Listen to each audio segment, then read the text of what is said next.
ചുമ്മാ പറഞ്ഞാൽ തന്നെ ഞാൻ ചോദിക്കാറ്. മലയാള സിനിമ ഒരു ഗോൾഡൻ എറയിലൂടെ വരും എന്ന് പ്രതീക്ഷയുണ്ട്. എല്ലാവരും പ്രതീക്ഷിക്കുന്ന ഒരു കാര്യമാണ്. പക്ഷേ ഈ പറഞ്ഞ പോലെ നല്ല സിനിമകൾ വരുമ്പോഴും നിർമ്മാതാക്കൾക്ക് ലാഭം ഉണ്ടാവില്ല. ഇപ്പം ഇവിടെ നടക്കുന്ന കാര്യങ്ങളൊക്കെ അറിയുന്നുണ്ടാവില്ല. അപ്പോൾ ശരിക്കും അങ്ങനെ വിശ്വസിക്കുന്നുണ്ടോ? നിർമ്മാതാക്കൾ കൃത്യമായ ലാഭം കിട്ടുന്നില്ല, അത് സിനിമകൾ ഇച്ചിലൂടെ നല്ല ട്രാക്കിൽ പോകണം എന്ന് വിശ്വസിക്കുന്നുണ്ടോ? നല്ല സിനിമകൾ ഓടുന്ന സിനിമകൾക്ക് നിർമ്മാതാക്കൾക്ക് ലാഭം കിട്ടുന്നുണ്ട് തന്നെയാണ് വിശ്വസിക്കുന്നത്. കാരണം ഞാനും ചില സിനിമകളുടെ നിർമ്മാണ പങ്കാളിയായിട്ടുള്ളതാണ്. അപ്പോൾ ആ രീതിയിൽ നോക്കുകയാണെങ്കിൽ ഞാൻ സാറ്റിസ്ഫൈഡ് ആയിട്ടുള്ള ആളാണ്. പക്ഷേ നമ്മൾ ചെയ്യുന്ന പ്രോഡക്റ്റ് അത് എല്ലാം പ്ലാൻ ചെയ്ത പോലെ സംഭവിക്കണമെന്നില്ല. ഇപ്പോൾ സിനിമയുടെ കാര്യമാണെങ്കിലും ഈ 2020 പോലെയാണ്. ഏത് നിമിഷവും പല കാരണങ്ങൾ കൊണ്ട് റിസൾട്ട് വേറെ രീതിയിൽ മാറ്റിമറിക്കപ്പെടാം. അപ്പോൾ നമ്മൾ മാക്സിമം ട്രൈ ഔട്ട് ചെയ്യുന്നു, മാക്സിമം ഔട്ട്പുട്ട് കൊടുക്കാനായിട്ട് ശ്രമിക്കുന്നു.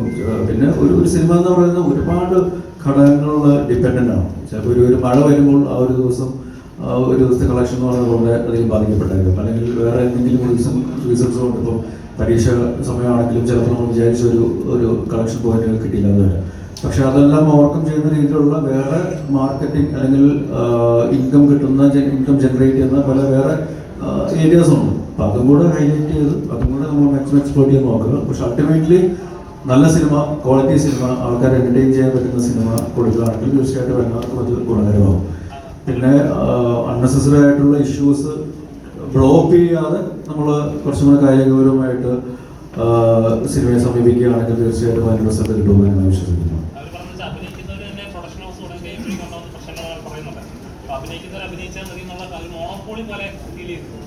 ഇതെല്ലാം ഓരോരുത്തരുടെ വ്യക്തിപരമായ അഭിപ്രായങ്ങളുണ്ടാവും, സംഘടനാപരമായിട്ടുള്ള അഭിപ്രായങ്ങളുണ്ടാവും. പക്ഷെ അതെല്ലാം മാറ്റുന്ന രീതിയിൽ ഓഫീസർ ഓൺ ഡ്യൂട്ടി നിങ്ങൾ ഓടിച്ച് കാണിച്ചാൽ ഇതൊക്കെ സോൾവ് ആവുമെന്നാണ് എനിക്ക് തോന്നുന്നത്. അപ്പോൾ അതുകൊണ്ട് തീർച്ചയായിട്ടും ഓഫീസർ ഓൺ ഡ്യൂട്ടി നിങ്ങൾ തിയേറ്ററിൽ വിജയിപ്പിക്കേണ്ടത് നിങ്ങളുടെ കൂടെ ഒരു ഉത്തരവാദിത്തമാണ് എന്ന് ഓർമ്മിപ്പിക്കുന്നു. Anyways thank you. കാരണം ഒരുപാട് സന്തോഷമുണ്ട്. ഒരു ഏറ്റവും നല്ല രീതിയിൽ ഇത് നമ്മൾ ഏത് രീതിയിലാണോ ഇത് പ്രേക്ഷകരിലേക്ക് കൊണ്ടുവരാൻ ശ്രമിച്ചിട്ടുള്ളത് ആ രീതിയിൽ സിനിമ കണക്റ്റഡ് ആവുന്നു എന്നറിയുന്നതിൽ ആ ഒരു ഫീഡ്ബാക്ക് തന്നതിന്, ആ ഒരു അക്സെപ്റ്റൻസ് തന്നതിന് ഒരുപാട് നന്ദി അറിയിക്കുകയാണ്. So do watch it in theatres. കാരണം അത്രയ്ക്ക് ഈ സിനിമയുടെ ക്വാളിറ്റിയിൽ യാതൊരു കോംപ്രമൈസും ചെയ്യാത്ത ഒരു ടീം ഇതിൻ്റെ കൂടെയുണ്ട്.